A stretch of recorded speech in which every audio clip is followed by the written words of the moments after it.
बैठ जा डोकरान को लाल टेप करो। अब ये सू काम त्यारो मन लगे के मुश्किल ही पार पड़ो सो दो।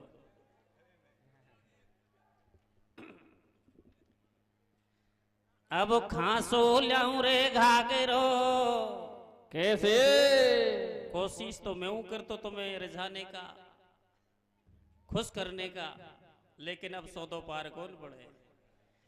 खांसो ल्याऊं रे घाघरो में खांसो ल्याऊं रे सानिया कैसे अब खांसो ल्याऊं रे घाघरो में खांसो ल्याऊं रे सानिया कोनी हाले हालाऊं कैसे कनिया खांसू ल्याऊं रे घाघरो में खांसू ल्याऊं रे सानिया कोनी हाले हालाऊं कैसे कनिया खांसू ल्याऊं रे घाघरो में खांसू ल्याऊं रे सानिया कोनी हाले वो हालाऊं कैसे कनिया।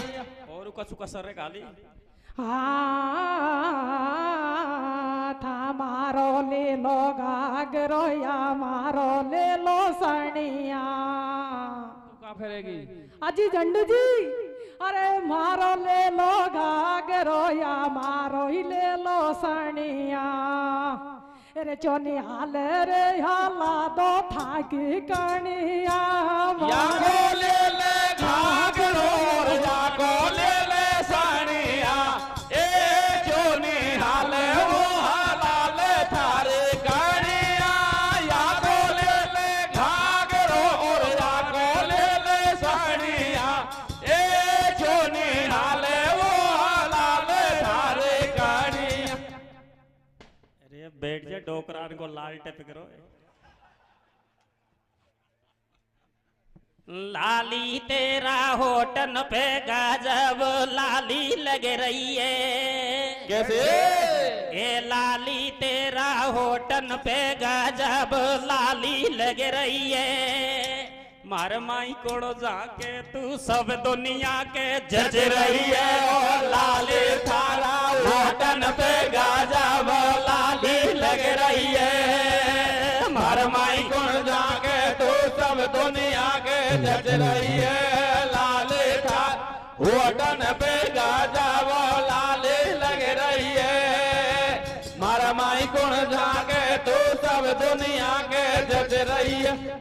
मैंने घना दिना में देखी पहले पतड़ी होगी मोटी रे कैसे मैंने घना दिना में देखी पहले पतड़ी होगी मोटी रे भाई किसु इसी लगे जन हरियाणा की छोटी रे घना दिना में देखी पहले पतड़ी होगी मोटे रे ए भाई किसु इसे लगे जन हरियाणा की छोटी रे घना दिना में देखी पहले होगी तो मोटी रे भाई किसु इसे लगे जन हरियाणा के छोटे नहीं बात भी झूठी को या तक देखो एक ब्लैंड बैठ को नीचे या थारा मोटे यार कैसे करते हो तो मुश्किल ही पार पड़ेगी बेचारा की।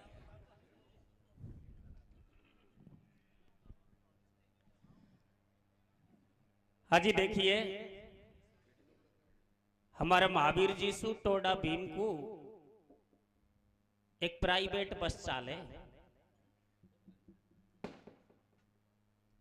नागड़ पार्ली वाड़ान की है सहतवा अब बस इसी गजब की जोर की 40 ने महावीर जी से जयपुर को लगा दी अच्छो भाड़ो किरायो पैदा हुआ 2 बस ले ली। अब या तो हर गांव में और हर समाज में है कि दूसरा को सुख देकर सब दुनिया जड़े भाई सु भाई जड़े तो एक बा कोई बटनिया दूसरी बस खरीद लायो और बाकी लुगाई खूं इतकी है या सीमा हैदर की नहीं लायो खूंसू मेरे बेटा की सलवार कुर्ता फेर लेन जब इसी लगा जाड़ कॉलेज की छोरी है बक खुद तो ड्राइवर होगी और वह लुगाई को कंडक्टर बना दी। अब बाकी दोनों बस तो खाली जाए और वह लोगाई कंडक्टर बने बैठी है ना, वह काका की जो छोरा की बस है, बा में ना सवारी ऊपर मावे ना नीचे मावे। जब आया या की बस में तो तब मैं देख रही हूँ सब बैठ का, पर मत कहूँ हमारी बस खाली चली जाए। भाई 2-4 डोकरा तो बैठ ही जाती हो। हाँ मुश्किल ही बैठेगा।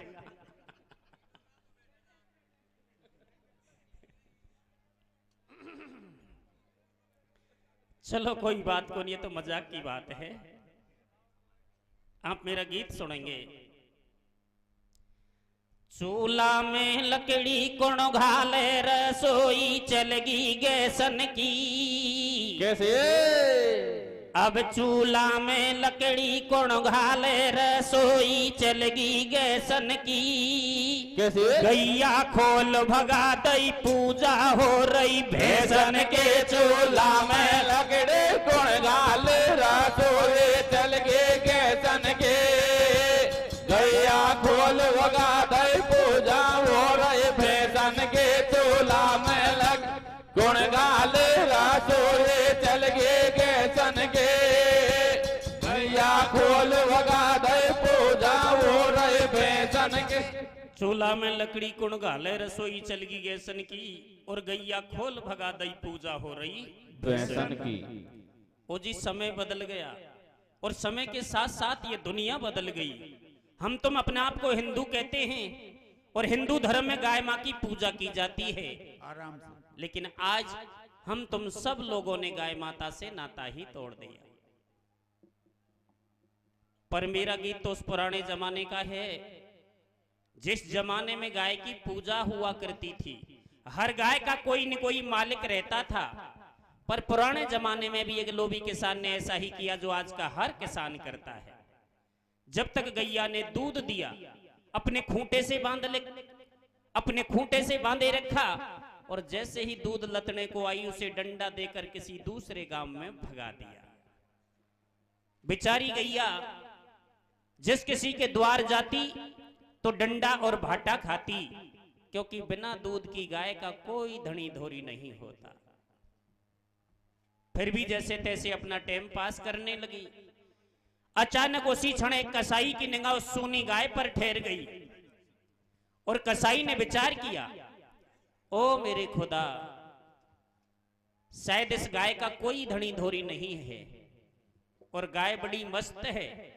अगर ये गाय मेरे हाथ लग जाए तो इसका मांस काफी दामों में बिकेगा। कसाई ने भी विपदा में उस गैया का पीछा किया, लेकिन गैया ने उस कसाई की छांव तक नहीं पड़ने दी। 1 दिन 2 दिन लगातार 10 दिन तक भी कसाई ने पीछा नहीं छोड़ा।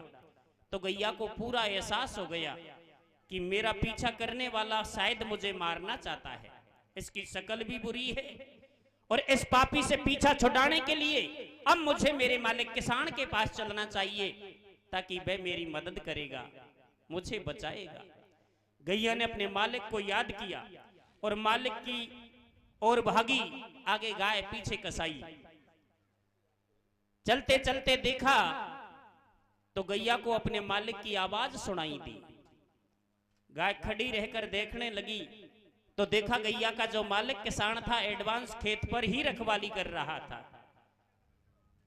गैया ने घर का मार्ग छोड़ा और खेत की तरफ भागी, और जैसे ही खेत के नजदीक पहुंची वह लोभी किसान अपनी गैया को पहचान गया और विचार करने लगा, रे गैया, तू तो मैंने बहुत दूर भगा दी और पलट कर दोबारा मेरे ही पास आ गई। अगर तू मेरे खेत में गीत जाएगी तो रोज का नुकसान करेगी। ओ कोई कसाई भी तेरे पीछे पीछे आ रहा है, आज क्यों ना तुझे पकड़कर इस कसाई के ही हवाले कर दिया जाए। ना रहेगा बांस और ना बजेगी बांसुरी। ऐसा ही किया। वे गैया तो गई अपने प्राणों की रक्षा के लिए, और इस पापी किसान ने गैया के माथे पर हाथ फेरा और कान के कस को दबाया और आवाज लगाई, ओ कसाई भाई, क्या गाय चाहिए तो जल्दी, या नहीं तो छूट जाएगी। कसाई ने डग मारी, गैया के सींगों में रस्सी डाली, पकड़ लिया और कहने लगा, किसान बाबा, तेरा एहसान मैं कभी नहीं भूलूंगा। अरे मैं 10 दिन से पीछा कर रहा था, फिर इस गैया ने मेरी तो छांव तक नहीं पड़ने दी। तूने मेरी मदद की, बहुत अच्छा किया। तो लोभी किसान भी बोला, भाई मैं भी तो तेरा एहसान मानूंगा, इसे इतनी दूर ले जाना कि दोबारा लौट कर मेरे खेत पर नहीं आ जाए। बोल जिंदगी भर तेरे खेत के दर्शन नहीं करेगी। पापी कसाई उस गैया को उसी दिन अपने अड्डे पर ले गया और उसी रात उसकी हत्या कर डाली, मार दिया। मांस को राक्षसों ने खाया पिया, लेकिन मरते समय वह गाय एक श्राप छोड़ती है, ओ मुझे पकड़ाने वाले मेरे मालिक किसान, मैंने तेरे और तेरे बच्चों के लिए कम से कम 6 महीना दूध पिलाया और दूध के बदले तूने मुझे मौत दी, तो मैं तेरे लिए श्राप देती हूं, जिन हाथों से तूने मुझे पकड़ाया उन हाथों को एक ना एक दिन सलेआम कटना होगा। ऐसा श्राप देकर गाय दुनिया से चली गई। लेकिन जब समय आया तो वे किसान भी मरा और वे कसाई भी मरा। पर जरण है तो मरण है और मरण है तो जरण है, ये प्रकृति की व्यवस्था है। गैया भी मर गई, किसान भी मर गया, वे कसाई भी मर गया और पलटकर तीनों जीव वापस इस ही दुनिया में आ गए। उस किसान ने अपना दूजा जन्म एक कसाई के ही घर में जाकर लिया, जिसका नाम बताया है सजन कसाई।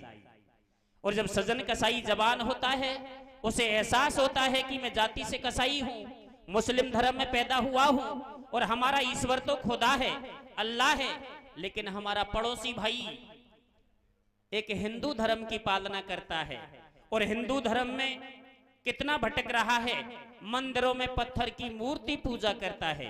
अरे पत्थर पूजने से भगवान मिल जाए तो मैं इस पहाड़ को पूज डालूं, लेकिन कोई दिन मौका लग जाए तो हिंदुओं के भगवान से 2 बातें तो करूंगा।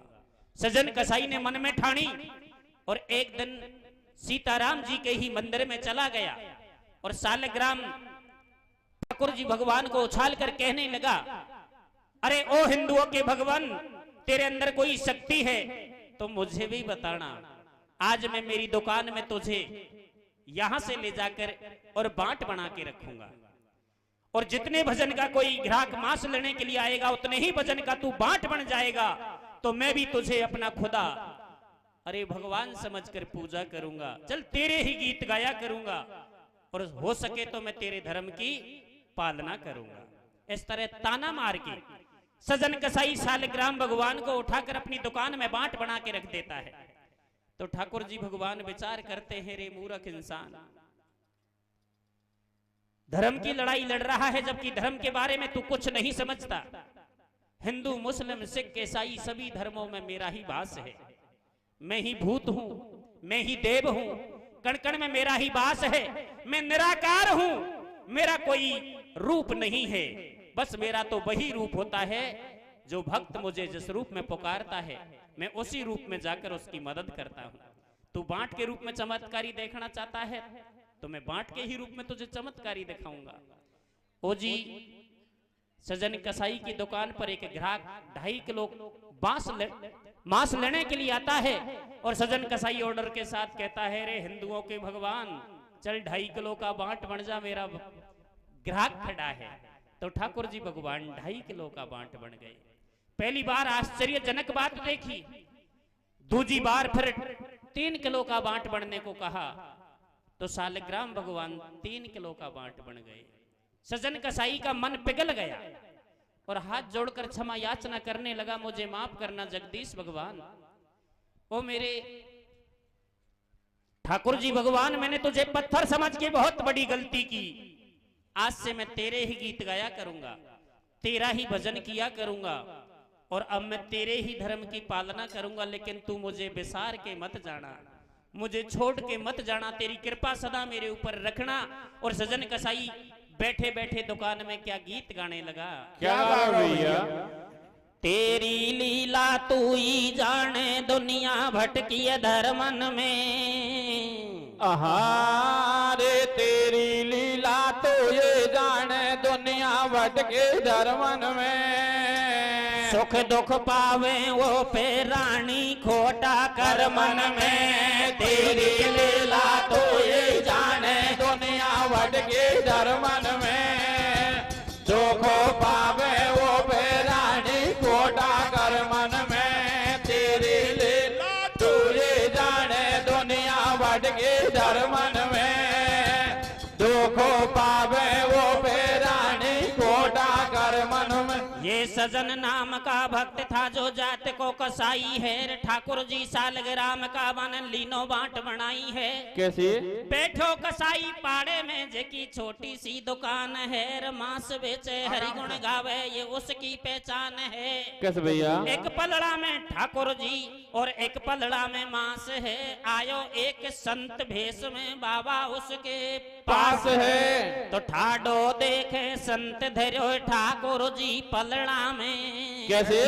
और दुनिया बेली करिए देखे दोनों उनका झगड़ा में रे, तेरे लीला तो ये जाने दुनिया भटके धर्मन में, दुख पावे वो बेरानी कोटा कर मन में, तेरे ले तो ये जाने दुनिया भटके धर्मन में, दुख पावे वो बेरानी कोटा कर मन में। इधर अचानक एक साधु बाबा त्रिपुंडी तिलक लगाए, पीले वस्त्र पहने, सजन कसाई की दुकान के सामने से गुजरता है। तो सालग्राम भगवान नजर पड़ गए। देखा एक पलड़े में मांस रखा है और दूसरे पलड़े में सालग्राम भगवान रखे हैं। तो साधु बाबा के तन मन में क्रोध छाया और धर्म की आड़ लेकर कहने लगा, अरे ओ दुष्ट कसाई, तूने हमारे ठाकुर जी भगवान को मांस के पलड़े में रख दिया, शर्म नहीं आई? सजन कसाई ने कहा, बाबा साहब तेरा भगवान कहां नजर आ गया? ये तो मेरा पालनहार है, इसी से मैं मेरे परिवार को चलाता हूं और इसी से मैं मेरी दुकान को चलाता हूं, और ये मेरा एक छोटा सा मांस तोलने का बांट भी है। जब सालग्राम भगवान को बांट कहा तो साधु बाबा ने अनसुनी करके और सजन कसाई के थप्पड़ मार दिया। और जब थप्पड़ मार दिया तो दोनों के बीच जंग रुक गई, झगड़ा हो गया। और झगड़ा हुआ तो कैसा हुआ रे? कैसे हो भैया? दुनिया तमाशो देखती, झगड़ो तो उनके बीच में, कैसे भैया? पटक पछाड़ी हो गई देखो तो खच्चा कीच में। संत के भरगो रोष अपार, कसाई के थप्पड़ दियो मारे, कसाई के हो गए नैना लाल, महात्मा को आगो दिखे रे काल। संत की दोनों बाहें मरोड़ी और सजन रोष में भरो, महात्मा की देख खोपरी फोड़ी। तो दोनों को समझाए कर करी लड़ाई बंद। कैसे?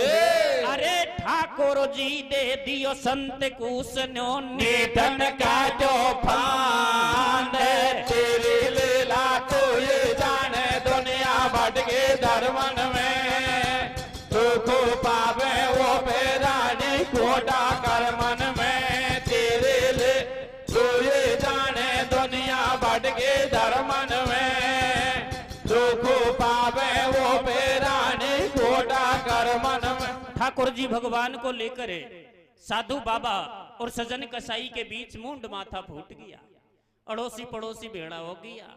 मालूम चला कि एक बांट के ऊपर झगड़ा है। तो समझदार भाई लोगों ने दोनों के बीच समझौता कराया, और समझौता कराया तो कैसे कराया? कैसे कराया? ठाकुर जी भगवान को उठाकर साधु बाबा के लिए सौंप दिया। लीजिए बाबा साहब, तेरे भगवान को तेरे पास रखे, और ओ मेरे भाई सजन तू किसी और पत्थर के टूक का बांट बना लेना।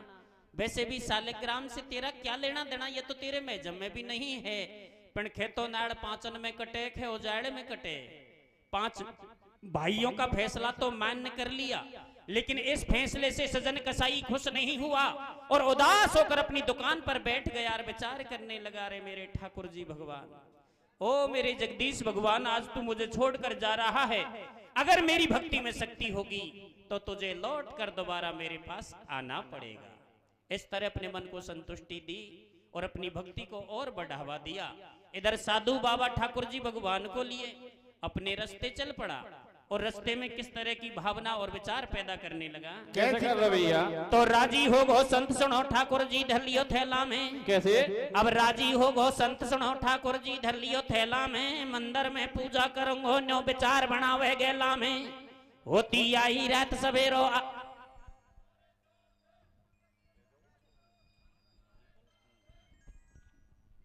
हमारे बीच में राजस्थान किसानों के अध्यक्ष रामनिवास जी भामाशाह के सुपुत्र एडवोकेट रविंदर सिंह पधार चुके। एक बार